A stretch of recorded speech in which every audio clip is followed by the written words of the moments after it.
Hello बच्चों, welcome to biology अड्डा 127। आज हम पढ़ने वाले हैं डाइजेशन एंड एब्जॉर्प्शन के बारे में।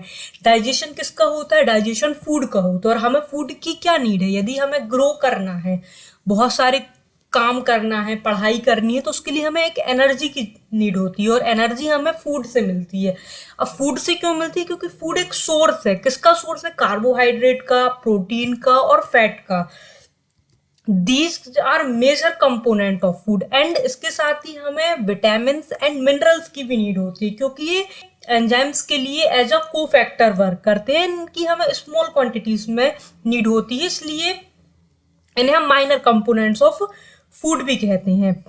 जैसे आपको ये थाली दिख रही होगी, इसमें जो दाल चावल है, दाल में हमें प्रोटीन मिलता है, चावल और रोटी में स्टार्च रहता है, ये जो पिकल है इसमें विटामिन रहते हैं, एंड सब्जी में तो प्रोटीन्स एंड विटामिन दोनों ही पाए जाते हैं। नेक्स्ट हम बात करें, हम जो खाना खाते हैं हम उसे उसी फॉर्म में एब्जॉर्ब नहीं करती हमारी बॉडी, उसे हम पहले सिंपल कंपोनेंट्स में ब्रेक डाउन करते हैं। इस प्रोसेस को ही हम डाइजेशन कहते हैं। फॉर एग्जांपल, यदि हमें दाल खाते हैं उससे हमें प्रोटीन मिलती है, लेकिन हम प्रोटीन्स को सबसे पहले अमाइनो एसिड्स में कन्वर्ट करते हैं। प्रोटीन एक पॉलीमर है और अमाइनो एसिड्स उसके मोनोमर है। देन अमाइनो एसिड्स को हम ट्रांसलेशन की प्रोसेस के थ्रू एक एक करके अटैच करते हैं और जो प्रोटीन हमें डिजायर होती है हम उसे बना लेते हैं। देन सेकेंड, जो कार्बोहाइड्रेट है उसे हम मोनोसैकेराइड में कन्वर्ट करते हैं और लिपिड्स जो घी ऑयल में पाया जाता है उसे हम फैटी एसिड में कन्वर्ट करते हैं। देन इन तीनों को हम यूटिलाइज करते हैं अपनी ग्रोथ के लिए, एनर्जी के लिए। ये सारी प्रोसेस करने के लिए हमारी बॉडी में एक सिस्टम पाया जाता है जिसे हम कहते हैं digestive system.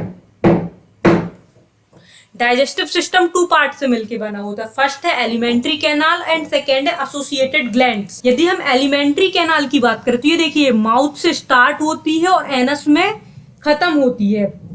Alimentary canal basically 5 part से मिलकर बनी होती है। फर्स्ट पार्ट जो है उसमें बकोफेरेंजियल कैविटी एंड फेरिंग्स आते हैं। सेकेंड होता है ईसोफेगस, थर्ड होता है stomach, fourth small intestine and fifth large intestine. अब हम एक एक करके इन सब के बारे में डिटेल में पढ़ेंगे।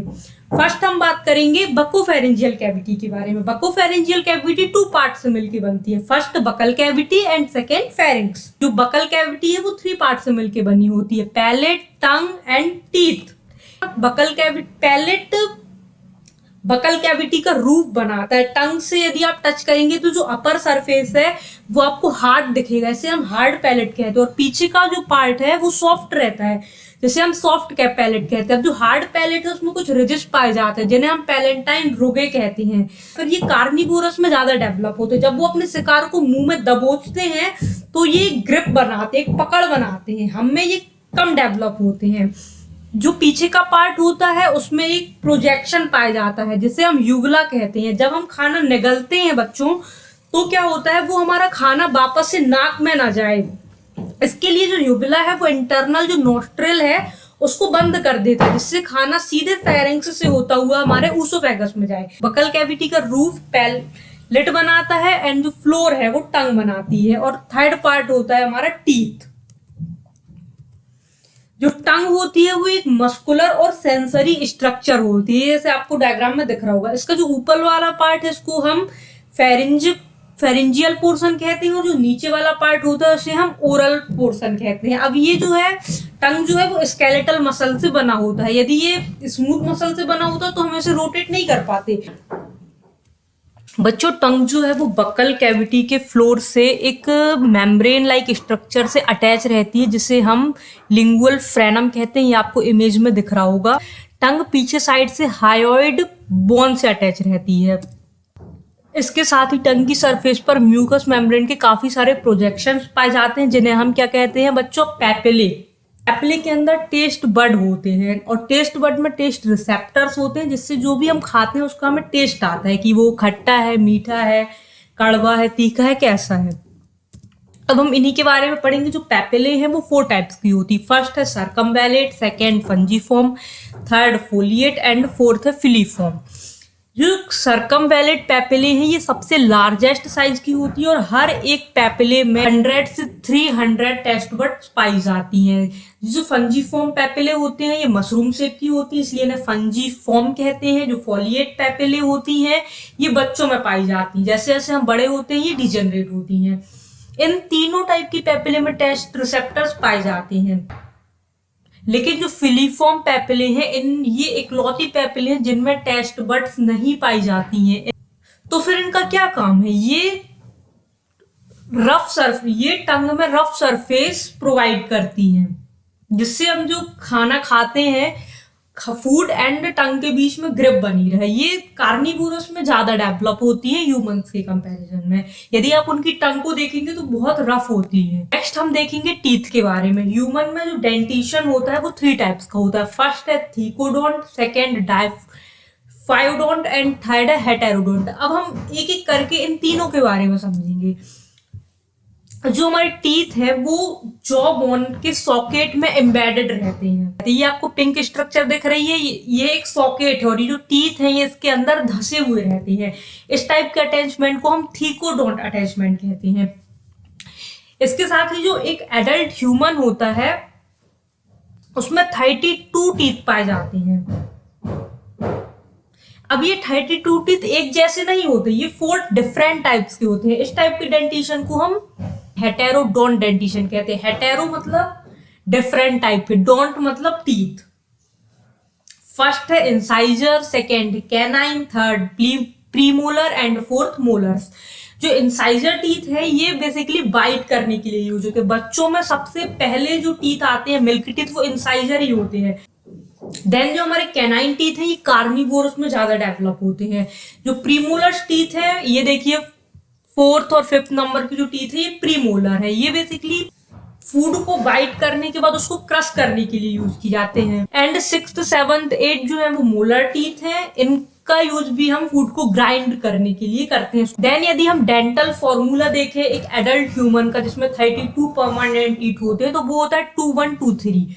इसको समझने के लिए हम देखेंगे यदि हम अपनी बकल कैविटी को 4 पार्ट में डिवाइड करें तो अभी हम upper half and lower half की बात कर रहे हैं, हम इस साइड की बात नहीं कर रहे हैं। तो जो अपर हाफ है उसमें 2 1 2 3 टीथ होते हैं एंड लोअर पार्ट में भी 2 1 2 3 टीथ होते हैं। अभी 2 1 2 3 के 2 इंसाइजर होते हैं। ये देखिए ये फर्स्ट एंड सेकेंड ये 2 इंसाइजर हैं। देन उसके बाद ये ब्लू 1 कैनाइन है, जो 2 ऑरेंज कलर के हैं ये प्रीमोलर्स है एंड जो 3 है वो मोलर्स है। तो इस प्रकार टोटल ये कितने हो गए 2 1 2 3 8 इस साइड हो गए, 8 नीचे हो गए, 8 8 16 एंड इस साइड के 8 8 मिला के 32 हो गए। देन यदि हम 16 ईयर ओल्ड चाइल्ड की बात करें तो उसका भी फॉर्मूला सेम होता है, लेकिन उनमें जो थर्ड मोलर है ये आपको क्रॉस दिख रहा होगा रेड कलर से, ये थर्ड मोलर एब्सेंट होते हैं। तो इनमें जो फॉर्मूला है upper half and lower half का वो 2 1 2 2 2 1 2 2 हो जाता है। उनका 3 था, इनमें 2 हो जाता है क्योंकि जो थर्ड मोलर है वो एब्सेंट होते हैं। ये बेसिकली 20 ईयर के बाद ही डेवलप होते हैं जिन्हें विजडम टीथ कहते हैं। देन यदि हम चिल्ड की बात करें जिनमें मिल्क टीथ पाए जाते हैं तो मिल्क टीथ होते हैं वो उनमें मोलर्स प्रीमोलर्स एब्सेंट होते हैं एंड थर्ड मोलर तो एब्सेंट रहता ही है। तो इनमें टोटल 2 1 2 = 5। तो 5 इस साइड रहते हैं, 5 इस साइड रहते हैं, 5 5 10 और 10 नीचे साइड रहते हैं। तो इस प्रकार इनमें 20 टीथ पाए जाते हैं। इनमें जो प्रीमोलर है और थर्ड मोलर ये एब्सेंट रहते हैं। देन यदि हम टीथ की स्ट्रक्चर की बात करें तो टीथ को हम 3 पार्ट में डिवाइड कर सकते हैं। क्राउन जो कि हमें विजिबल पार्ट होता है टीथ का, गम के बाहर जो निकला रहता है। सेकेंड पार्ट होता है नेक, ये क्राउन एंड रूट के बीच में पाया जाता है। और थर्ड पार्ट होता है रूट। जो कैनाइन है इसमें कैनाइन में सबसे बाहर एनामल की लेयर पाई जाती है। जो एनामल है वो बॉडी का सबसे हार्डेस्ट सब्सटेंस है। एनामल के नीचे डेंटाइन पाया जाता है एंड डेंटाइन के नीचे पल्प या कैविटी पाई जाती है। ये कैविटी में नर्व्स एंड ब्लड वेसल्स पाई जाती हैं। और यदि हम रूट की बात करें तो रूट में कैनाइन तो और यदि हम रूट की बात करें रूट में एनामल प्रेजेंट नहीं होता है, रूट में डेंटाइन प्रेजेंट होता है और डेंटाइन के बाहर ही सीमेंटम की एक लेयर पाई जाती है। सीमेंटम की लेयर ओनली रूट में पाई जाती है, क्राउन और नेक में नहीं पाई जाती एंड एनामल क्राउन में होता है। नेक्स्ट यदि हम सलाइवरी ग्लैंड की बात करें, हमने फूड को माउथ में लिया, उसे टीथ की हेल्प से स्मॉल स्मॉल फ्रैगमेंट में कट किया, अच्छे से उसे ग्राइंड किया। उसके बाद उसमें सलाइवा ऐड होती है। सलाइवरी ग्लैंड सलाइवा सीक्रेट करती है। ये बकल कैविटी में 3 पेयर्स ऑफ सलाइवरी ग्लैंड पाई जाती है, parotid gland, submandibular gland and sublingual gland. जो सबलिंगुअल ग्लैंड है वो टंग के नीचे होती है, सबमैंडिबुलर ग्लैंड जॉ, जहां हमारा जॉ होता है वहां प्रेजेंट होती है, एंड पैरोटिड ग्लैंड्स ईयर्स के नीचे प्रेजेंट होती हैं। अब सलाइवा में क्या क्या रहता है? सलाइवा बेसिकली हमारे जो फूड है उसको लसलसा बनाती है। इसमें काफी सारे आयंस भी रहते हैं। यदि हम एसिडिक फूड ले रहे हैं तो वो उसको न्यूट्रलाइज करती है, बेसिक ले रहे हैं तो वो आयंस उसे भी न्यूट्रलाइज करते हैं। म्यूकस जो है वो फूड को चिकना बनाता है, जिससे वो ईसोफेगस से होते हुए स्टोमच में इजीली पहुंच सके, वो फंसे ना। सलाइवा में इम्यूनोग्लोबिन ए भी पाया जाता है। इम्यूनोग्लोबिन एक एंटीबॉडी है, ये बेसिकली सीक्रेटरी एंटीबॉडी है। ये आइस टीयर्स में भी इम्यूनोग्लोबिन ए पाई जाती है। जो लाइसोजाइम है ये बेसिकली जब हम खाना खाते हैं तो खाना में काफी सारे बैक्टीरियाज भी प्रेजेंट रहते हैं, तो वो इन्फेक्शन ना पहुंचाए इसके लिए जो लाइसोजाइम है वो सेल वॉल को डाइजेस्ट कर देता है, ब्रेक डाउन कर देता है, जिससे वो डाई हो जाते हैं। वाटर भी प्रेजेंट होता है सलाइवा में, और इसके साथ साथ एंजाइम भी होते हैं। फर्स्ट है अल्फा एमाइलेज और सेकेंड है लिंगुअल लाइपेज। जो अल्फा एमाइलेज एंजाइम है ये फूड में प्रेजेंट स्टार्च को डाइजेस्ट करता है, एंड जो लिंगुअल लाइपेज है वो बेसिकली लिपिड का डाइजेशन करता है, लेकिन ये इंटेस्टाइन और स्टोमच में वर्क करता है। यहाँ पे ये फूड में मिक्स हो जाता है, जैसे हम बोलस कहते हैं, लेकिन एक्ट जे स्टोमच और इंटेस्टाइन में करता है। लिंगुअल लाइपेज लगभग फूड में प्रेजेंट 20% लिपिड का डाइजेशन कर सकता है। इसके बाद नेक्स्ट वीडियो में हम फेरिंग्स, ईसोफेगस, स्टोमच और आगे का डाइजेस्टिव सिस्टम के बारे में पढ़ेंगे। यदि आपको ये वीडियो पसंद आई तो प्लीज इसे लाइक करें, सब्सक्राइब करें और अपने फ्रेंड्स के साथ शेयर करें। Thank you.